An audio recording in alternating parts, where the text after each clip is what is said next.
I should have listened to the warnings. The locals in that forgotten bayou town told me not to venture past the old cypress grove, not to follow the lights that danced over the black water after sunset, not to trust the songs that echoed through the mist. But I was arrogant, a researcher convinced that folklore was just superstition dressed in metaphor. I came to document the ecosystem, to catalog species, to prove that science could explain away every ghost story whispered in dimly lit bars. That arrogance died the moment the water pulled me under. It happened at dusk. I was wading through knee-deep swamp water, my equipment packed in waterproof cases, following what I thought was solid ground. The sunset painted the sky in bruised purples and dying golds, and the air hung thick with the smell of rot and magnolia. Something brushed against my leg, quick and muscular, nothing like the lazy catfish or turtles I'd encountered before. I tried to step back, but the mud grabbed my boots like hands. The water around me began to churn, dark and viscous, and I saw them, dozens of serpentine shapes circling, their scales catching the last light in patterns that hurt to look at directly. I opened my mouth to scream, and that's when she surfaced. Her face emerged from the water inches from mine, beautiful and terrible, human enough to be seductive but alien enough to freeze my blood. Her eyes were golden with vertical pupils, her skin a pale green that seemed to glow from within, and her hair floated around her head like black silk in water. She smiled, revealing teeth that were too sharp, too many, and then her hand, tipped with curved claws, pressed against my chest. The force of it sent me backward, down into the water that should have been shallow but suddenly had no bottom. I thrashed, tried to swim upward, but powerful coils wrapped around my legs, my waist, my chest, pulling me deeper into darkness that swallowed even the memory of light. I should have drowned. The pressure should have crushed my lungs. The cold should have stopped my heart, but neither happened. Instead, I felt a strange warmth spread through my body, starting where her hand had touched my chest and radiating outward. My lungs burned for air that wouldn't come, my vision filled with stars and shadows, and then something soft pressed against my lips.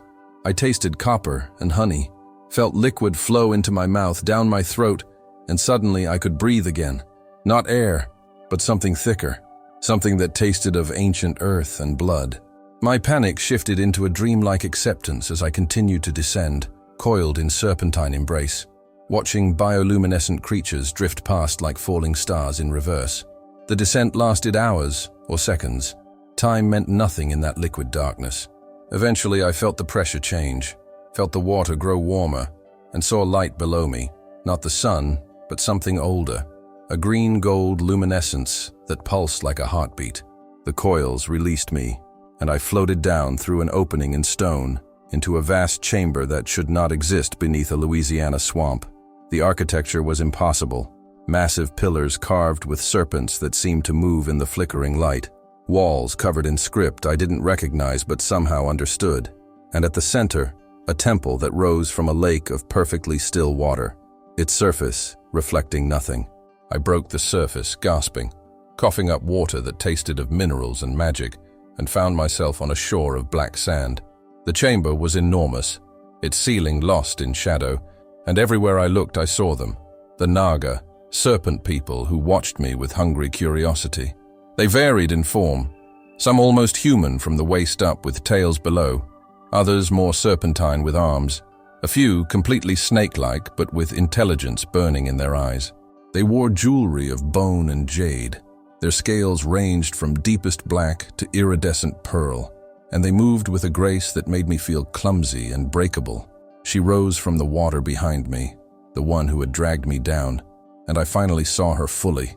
From the waist up, she was a woman of devastating beauty, her pale green skin marked with darker patterns that resembled ritual tattoos, her breasts covered by a complex arrangement of gold chains and emeralds, her face simultaneously human and reptilian, shifting between the two in ways that made my brain hurt.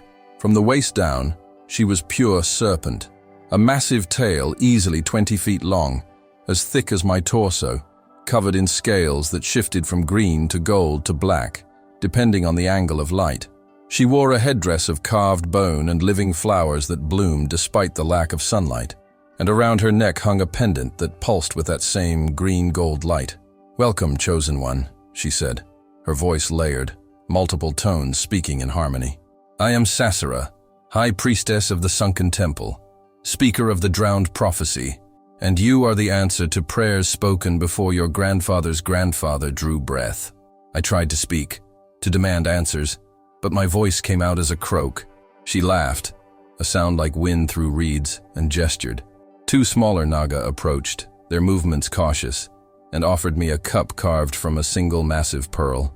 The liquid inside glowed faintly, and I hesitated. "Drink," Sasara commanded, her voice allowing no argument. "Your lungs still hold the water of descent. This will let you breathe our air, speak our words, exist in our realm without your fragile body tearing itself apart." I drank. The liquid tasted of spices I couldn't name, burned going down, and then my chest expanded as I took my first real breath since being pulled under. The world snapped into focus, sounds became clearer, and I realized I could understand the whispered conversations happening all around me. The Naga discussing me in their sibilant language that now made perfect sense. "What do you want from me?" I managed to ask, my voice hoarse but functional. Sasara's smile widened, showing too many teeth. "Everything. You see, human, 3,000 years ago, when my people were driven from the sun-warmed rivers into these deep places, our greatest oracle spoke a prophecy. She said that one day, when the stars aligned in a pattern not seen since our exile, a human would fall into our realm, marked by destiny, carrying in his blood the key to our return. That day is today. Those stars, visible even in our depths, through methods you cannot comprehend, have aligned. And you, marked since birth by forces you never knew existed, have fallen into my coils." "I'm nobody," I said, trying to stand, to project confidence I didn't feel. "I'm a researcher. I study ecosystems. I have no destiny, no marks, no keys in my blood." She moved faster than I could track, her tail propelling her across the sand in a blur, and suddenly she was behind me, her clawed hand on my shoulder, her breath hot against my ear. "Show him," she commanded, and two Naga grabbed my arms, pulled me toward a pool of mercury-like liquid that reflected everything in distorted clarity. They forced me to look, and I saw myself, but wrong, changed. My chest, where she had first touched me, glowed with that same green-gold light, and as I watched, the light spread, forming patterns across my skin, symbols that burned with meaning I almost grasped. "The mark of descent," Sasara whispered, her lips almost touching my ear. "Given when a human is chosen by the depths, accepted by the waters below, transformed from outsider to catalyst. You wear it now, human, and it can never be removed. You belong to us, to me, to the prophecy." I pulled away from her, from the mirror, from the truth burning on my skin. "This is insane. Prophecies aren't real. Magic isn't real. None of this is real." She laughed again, that layered sound that seemed to come from everywhere and nowhere. "Your reality ended when you broke the surface of my domain. Here in the sunken temple, in the realm of the Naga, my word is reality, and I say, you are mine." The days that followed, if they were days in a place without sun, became a blur of revelation and horror.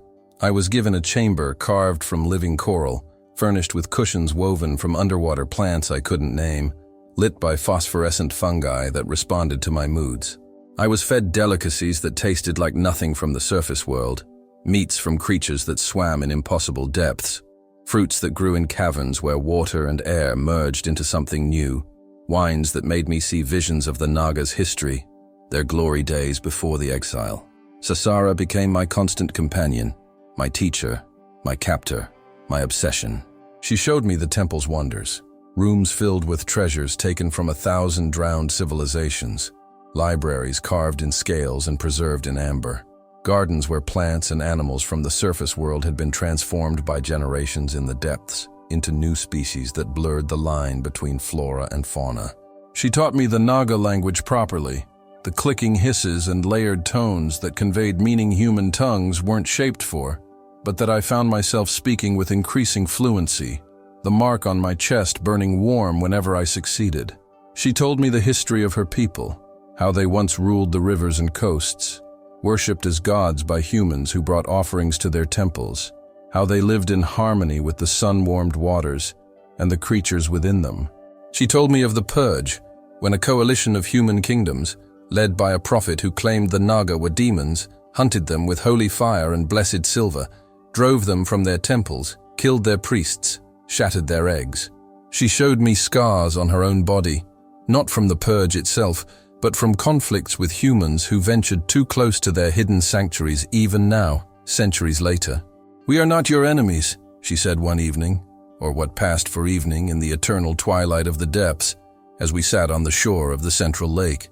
"We seek only to return, to reclaim what was stolen, to bask in sunlight once more. The prophecy says you are the key, that your blood, when willingly given in the correct ritual, will break the curse that binds us to the depths." "And if I refuse?" I asked, watching the patterns the light made on her scales, trying not to think about how beautiful she looked despite, or because of, her inhumanity. Her tail, which had been swaying gently in the water, went still. "Then the prophecy is false. 3,000 years of hope dies, and my people remain in exile forever." She turned to look at me, her golden eyes unreadable. "But I do not think you will refuse. I see how you look at me, at my people, at this realm. You are fascinated, drawn in, already half transformed. The surface world offered you what? Loneliness? Academic obscurity? A life of cataloging things more interesting than yourself? Here, you could be part of something greater." She wasn't wrong, and that terrified me. The surface world felt distant, unreal, a half-remembered dream.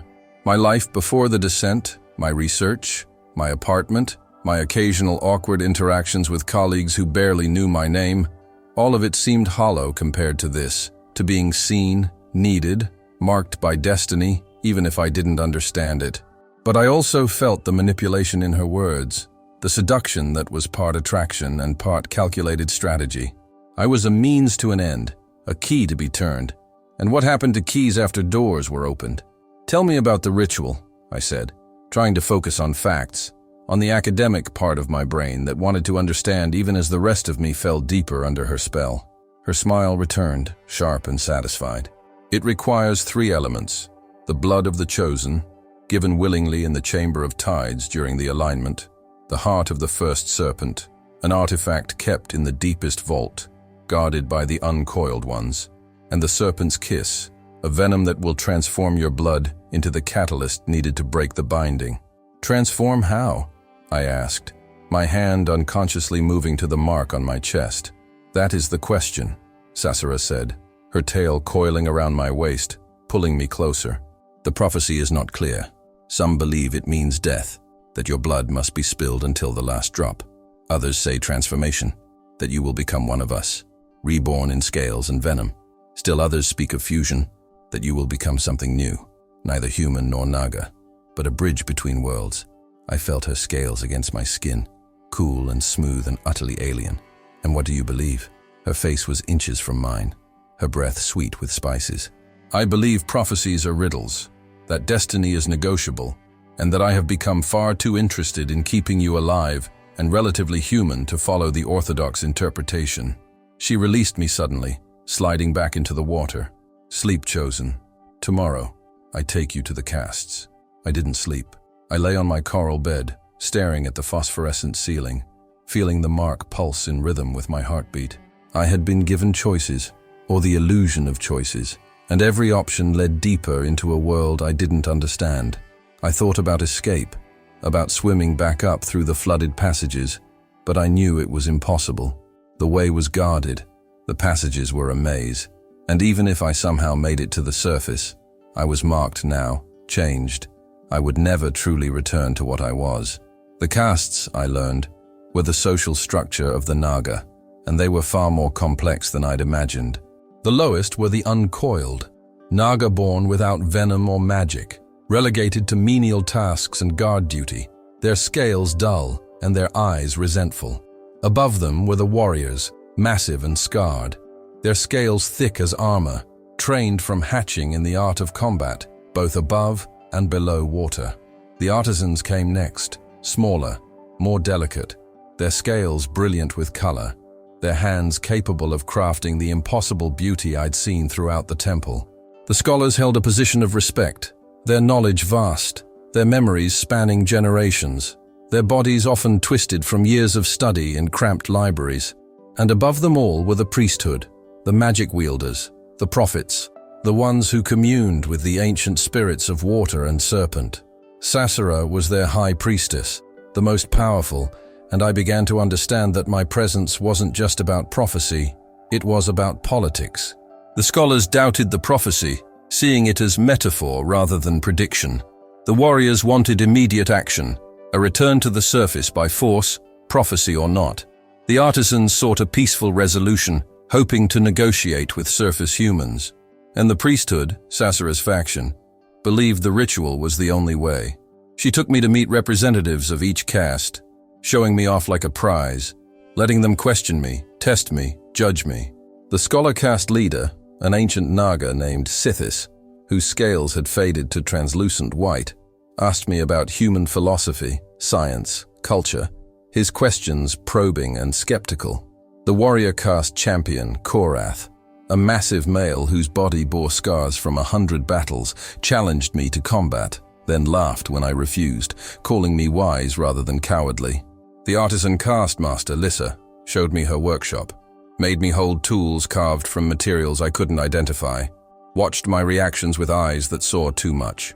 Through it all, Sasara remained at my side, her presence a mixture of guard and companion, translator and interpreter. I noticed how the others looked at her, respect mixed with fear, admiration mixed with envy. She was young for a high priestess, I learned, only 2 centuries old, a prodigy who had risen through the ranks by pure talent and ruthless ambition.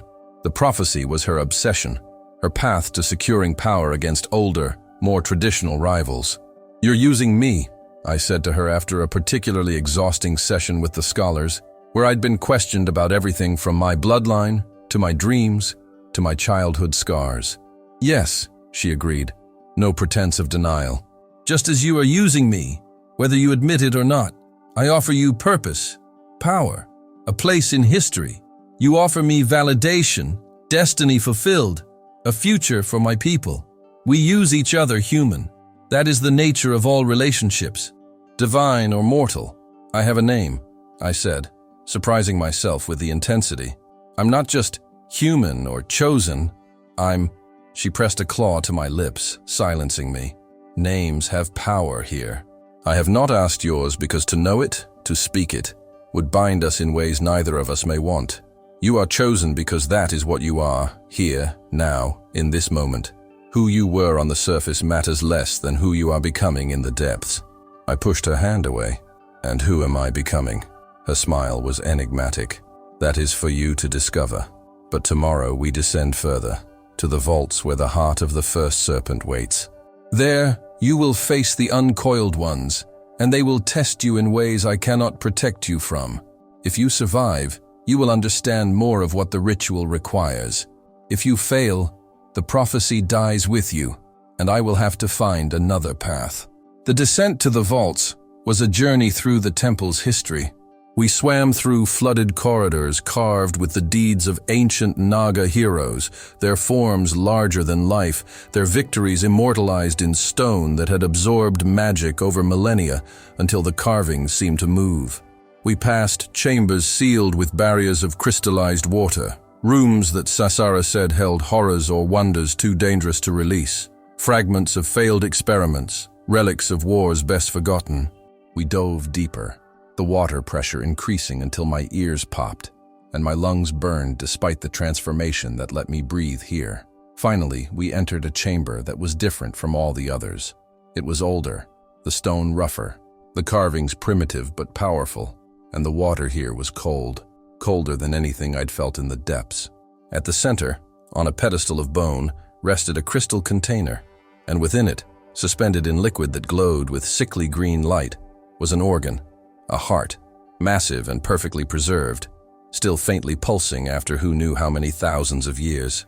"The first serpent," Sasara whispered, her voice reverent. "The progenitor of all Naga, the child of the ocean and the earth, born when the world was young. Its body is dust, but its heart remains, infused with the magic that made us what we are." Around the pedestal, coiled in perfect stillness, were the uncoiled ones, the failures, the magicless. But here, in this sacred space, they were transformed, no longer servants but guardians, their dull scales covered in ritual scars, their eyes blazing with fanatical devotion. There were dozens of them, young and old, male and female, all utterly motionless, waiting. "They will test you," Sasara said, remaining at the chamber's entrance. "I cannot interfere. If the heart accepts you, they will let you pass. If not, they will kill you, and I will mourn briefly before beginning the search for another chosen." I wanted to ask what the test entailed, how the heart would accept or reject me, but one of the uncoiled, larger than the others, uncoiled and swam toward me with surprising speed. It circled me, examining me from every angle, then opened its mouth and hissed, a sound that was also words, ancient and harsh. "You wear the mark, human thing, but marks can be faked, painted on skin by priestesses seeking glory. Prove you are chosen. Touch the heart. Let it taste your blood. And if you are destiny's tool, you will live. If you are deception, you will scream once before we feast on your soft flesh." I looked back at Sasara, hoping for guidance, but her face was unreadable, her body tense.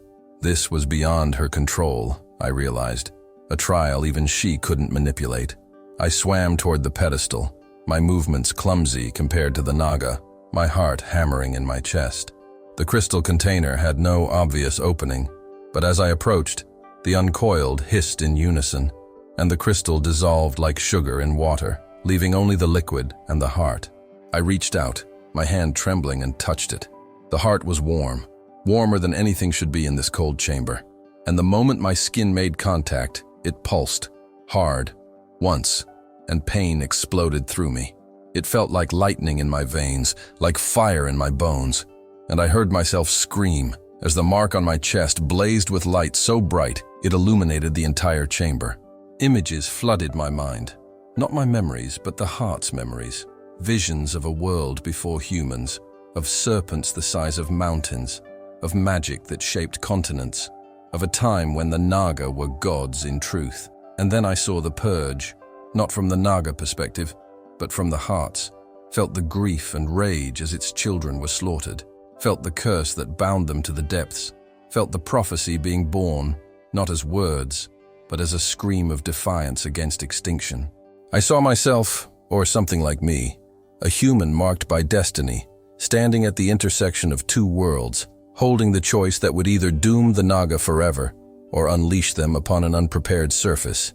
The visions ended, the pain vanished, and I collapsed, gasping, my hand still on the heart. The uncoiled surrounded me, but they weren't attacking, they were bowing, their scarred heads pressed to the stone floor. The largest one approached, gently took my hand in its mouth, its teeth just barely not breaking skin, and released me. "You are chosen," it hissed, its voice filled with wonder and terror. "The heart has spoken, the mark burns true, the prophecy lives. We will guard you as we guard the heart until the ritual is complete or death claims us all." Sasara was at my side in an instant, pulling me away from the heart, her arms around me in an embrace that felt genuine rather than calculated. "You survived," she breathed, and I heard real relief in her voice. I hoped, but I did not know. The heart kills more often than it accepts. You are truly chosen, truly the key. "I saw things," I managed to say, my voice raw. "The purge, the curse, the prophecy. It's not just about returning to the surface, is it? It's about revenge, about humans paying for what they did." She pulled back, looked at me with those golden eyes. "The prophecy speaks of return, of restoration. What happens after is not written. Some among my people seek revenge, yes, to repay blood with blood. Others seek coexistence, a new accord. The choice will be made by those who lead us when we rise. I have not decided which path I will advocate for. And me? What happens to me after the ritual? After I'm the key that opens the door?" Her hand traced the mark on my chest, her touch gentle. "That depends on which interpretation of the prophecy is correct. But I promise you this, I will fight to keep you alive, to make sure you see the results of what we do together. You have become more to me than a tool, human. You have become a curiosity, a challenge, perhaps even a companion. I do not discard such things lightly. It wasn't love. It wasn't even friendship, but it was something, an acknowledgement that I mattered beyond my utility. In that moment, surrounded by darkness and magic and creatures that shouldn't exist, I felt more seen than I ever had on the surface. The return from the vaults was quiet, both of us lost in thought. Back in my chamber, I examined the mark on my chest in the polished obsidian that served as a mirror. It had changed after touching the heart, the symbols more complex, pulsing with a rhythm that matched my heartbeat. I traced them with my fingers, felt the warmth, and wondered if I was still fully human or if the transformation had already begun. Sasara visited me that night, alone, without her priestess regalia, just her scales and her eyes and her complicated presence. She coiled on my coral bed, taking up most of the space, and I sat beside her, not touching, but not distant. "Tell me about the surface," she said suddenly. "Not the kingdoms or the cities, or the things I know from spies and stolen texts. Tell me about the small things. What does sunlight feel like? What does wind sound like when it moves through trees instead of over water? What do humans dream about when they are not dreaming of survival?" So I told her. I described morning coffee and traffic jams and the particular blue of the sky just before sunset. I told her about books I'd read, music I'd heard, the awkward dance of human relationships that I'd always been bad at. I told her about loneliness in a crowded city, about the silence of an empty apartment, about choosing research because it required less interaction than teaching. She listened, her head resting near mine, and when I finished, she said, "You were lonely there too then. Perhaps the depths chose you not just because of destiny, but because you were already half lost, already seeking something more." "Maybe," I admitted. "Or maybe I'm just good at being lonely anywhere." Her laugh was soft this time, almost human. "Then we are alike, you and I. I am surrounded by subjects and supplicants, but I have no equals, no one who sees Sasara rather than High Priestess. Power is the loneliest pedestal." We stayed like that for hours, talking or silent, and something shifted between us. It was still complicated, still built on prophecy and destiny and mutual need, but there was a thread of genuine connection forming, fragile but real. The following weeks were preparation. Sasara taught me the rituals I would need to perform, the words I would need to speak, the mental state I would need to achieve. She explained that the serpent's kiss, the venom that would transform my blood, had to be administered by her personally, that it required a connection between us, a bond that went beyond priest and sacrifice. "The venom is part of me," she explained, showing me her fangs, retractable and beautiful and terrifying. "When I give it to you, part of my essence will enter your blood, mixing with your humanity, creating the catalyst. It is intimate, more intimate than mating, because it is a mixing of self. Some who undergo it go mad, others transcend. You must be strong enough to integrate both human and Naga without losing yourself to either." She also warned me about the opposition. Not all Naga believed in the prophecy, and some actively sought to prevent it, fearing what contact with the surface would bring. There had been attempts to reach my chamber, to kill me before the ritual could be completed, all thwarted by the uncoiled ones who had claimed me as their sacred charge after the heart accepted me. The scholar caste leader, Sithis, visited me personally, his ancient form moving slowly but his mind sharp as ever. "I do not believe you are salvation, human," he said bluntly. "I believe you are doom. The surface has forgotten us, moved on, built civilizations that would crush us if we revealed ourselves. Better to remain here, in the depths, masters of our realm, than to risk another purge, seeking to reclaim lost glory." "Then why not stop the ritual?" I asked. His laugh was bitter. "Because I am old, and I have learned that destiny moves whether we believe in it or not. If Sasara is right, you are inevitable. If she is wrong, the ritual will fail, she will fall from power, and more cautious voices will guide us. Either way, the truth will be revealed." I also received a visit from Korath, the warrior champion, who brought with him a weapon, a spear carved from the tooth of some massive sea creature, its surface etched with Naga script. "If the prophecy is true," he said, "you will need to defend yourself in the new world. Humans do not accept the strange peacefully. Take this. Learn to use it. Prove you are more than a soft scholar." He trained me. Brutal sessions that left me bruised and exhausted. teaching me the basics of Naga combat, how to move in water, how to read an opponent's body language, how to kill if necessary. I was clumsy, slow, but I learned, and I felt my body changing, becoming stronger, more adapted to this world. Lisa, the artisan master, gifted me clothing, a garment woven from materials that shimmered like scales but moved like silk, adjusting to my body temperature, resistant to water and fire and blade. "You are a bridge between worlds," she said, her voice musical. "Your appearance should reflect that. Neither fully human nor fully Naga, but something beautiful between." The day of the ritual arrived, marked by changes in the water's current, in the color of the temple's light, in the behavior of the creatures that dwelt in the depths. The alignment had come, the stars above arranged in the pattern not seen for 3,000 years, their light somehow penetrating the miles of water and stone to illuminate the chamber of tides. The chamber was vast, the largest I had seen, its ceiling a natural dome of crystal that showed the ocean above and the stars beyond. The walls were covered in carvings of the first serpent and its descendants, their forms writhing and intertwining in patterns that hurt to look at for too long. At the center was a pool of water that glowed with that distinctive green-gold light, and around it, representatives from every caste had gathered. Hundreds of Naga, watching, waiting. Sasara was magnificent, dressed in full ceremonial regalia, her scales painted with luminescent patterns, her headdress towering, her eyes blazing with power and determination. She motioned me forward, and I walked to the pool's edge, feeling the weight of hundreds of eyes, human and reptilian, judging my every step. "Chosen one," Sasara's voice rang out formal and commanding.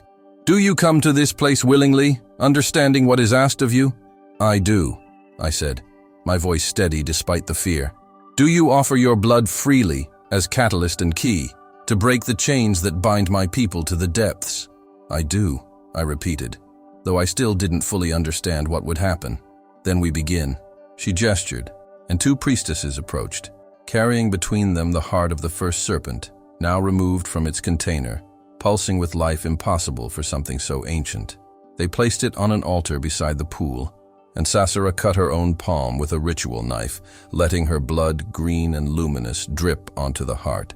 It pulsed brighter, and the pool's water began to churn. "Enter the water," Sasara commanded, and I obeyed, stepping into the pool.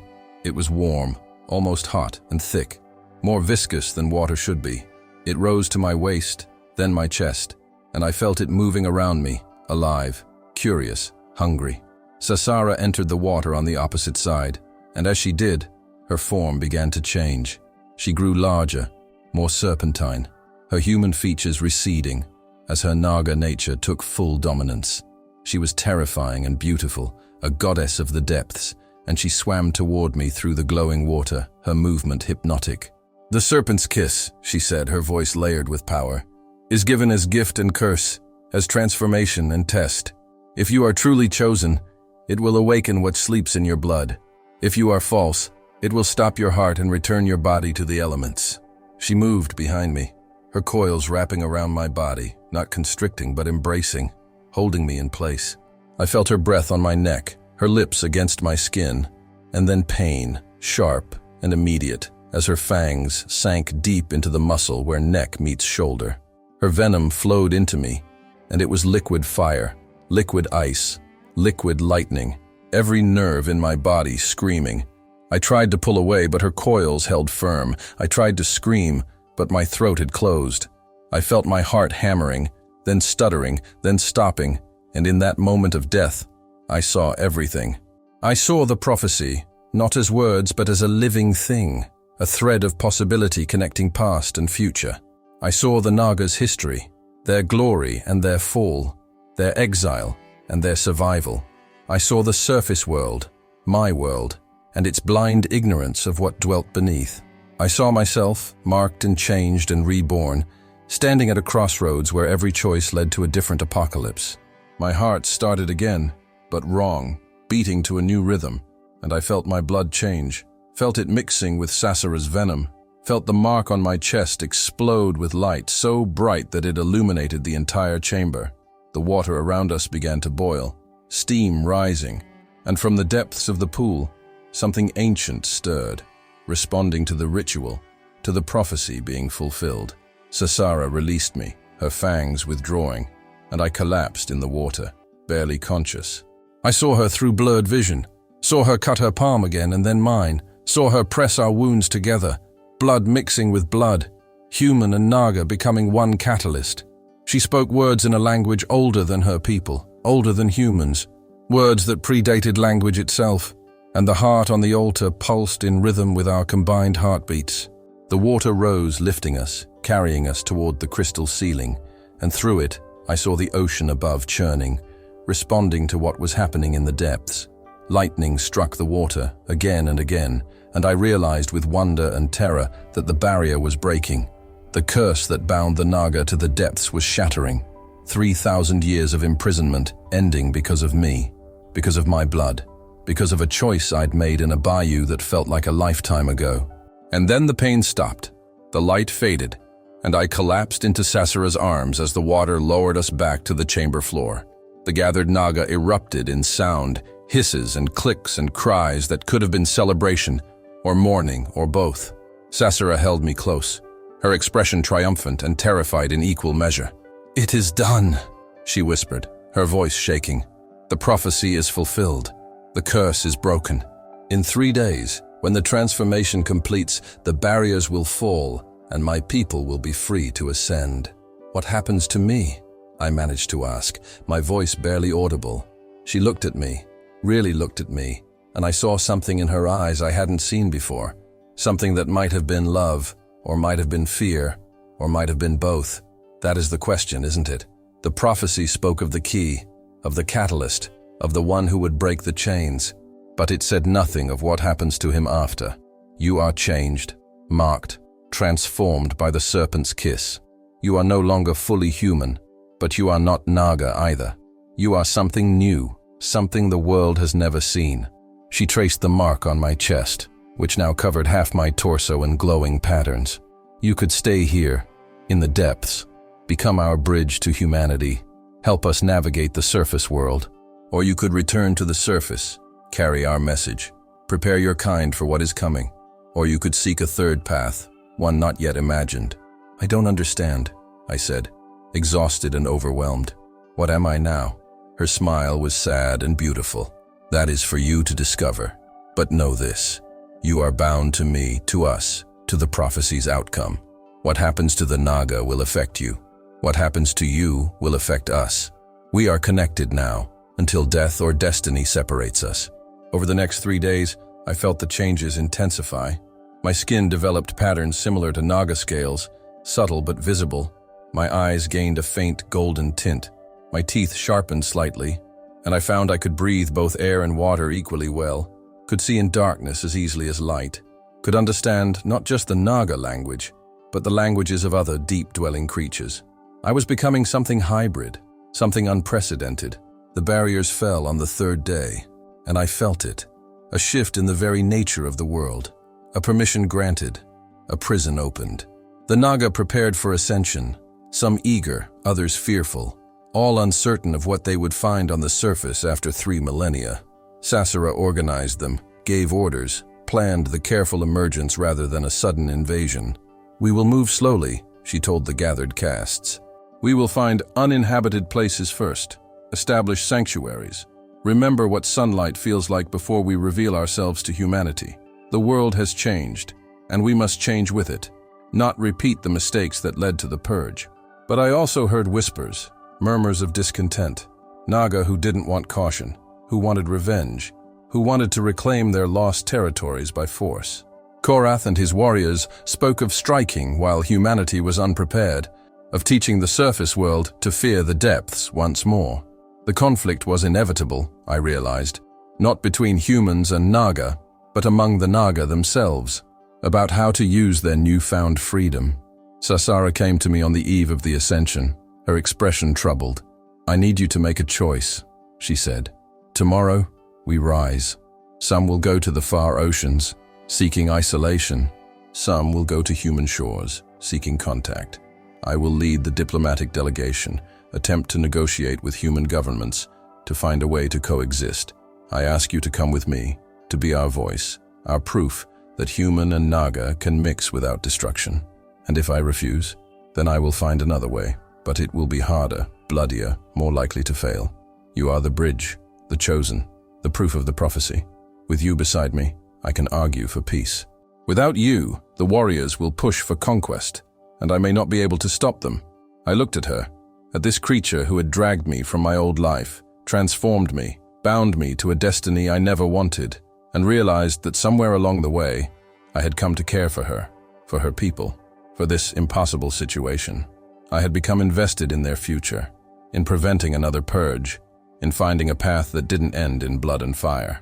"I'll come," I said, knowing it was a choice I could never unmake. Her relief was palpable, and she embraced me, her scales cool against my changed skin. "Thank you," she whispered. "Together we might actually survive what comes next." The ascension began at dawn, the first sunrise the Naga had seen in 3,000 years. We rose slowly, carefully, following ancient passages that had been sealed, emerging in a lagoon far from human habitation, in a place that legends called cursed, where fishermen wouldn't venture. The sunlight hit my face, warm and bright and painful after so long in the depths, and I heard Sasara gasp beside me, saw tears streaming down her face as she experienced something she'd only known from stories. The Naga spread out, exploring the surface world with wonder and fear, touching trees and breathing air and feeling wind. Some wept, some laughed, some simply stood in shock, unable to process the reality of freedom. I watched them, these creatures caught between mythology and reality, and wondered what the world would think when it learned they existed.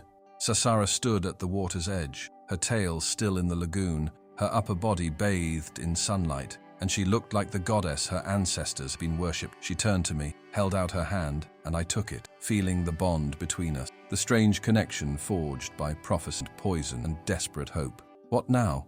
I asked. She smiled, and it was the expression of someone staring into an unknown future with equal parts terror and excitement. "Now, we begin.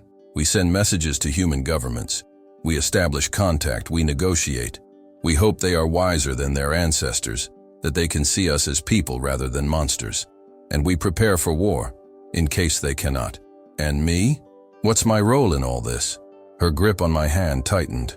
"You are my partner, my bridge, my proof that coexistence is possible. You are the human who chose us, who was transformed by us, who stands between worlds.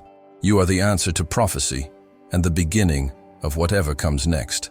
I looked out at the ocean, at the Naga exploring their freedom, at the sky stretching infinite and blue, and I realized that my old life was truly gone, drowned in the bayou where this began. I was something new now, marked and changed and bound to a people who existed in myth and prophecy. I was the key that had opened the door, and now I would have to live with whatever walked through.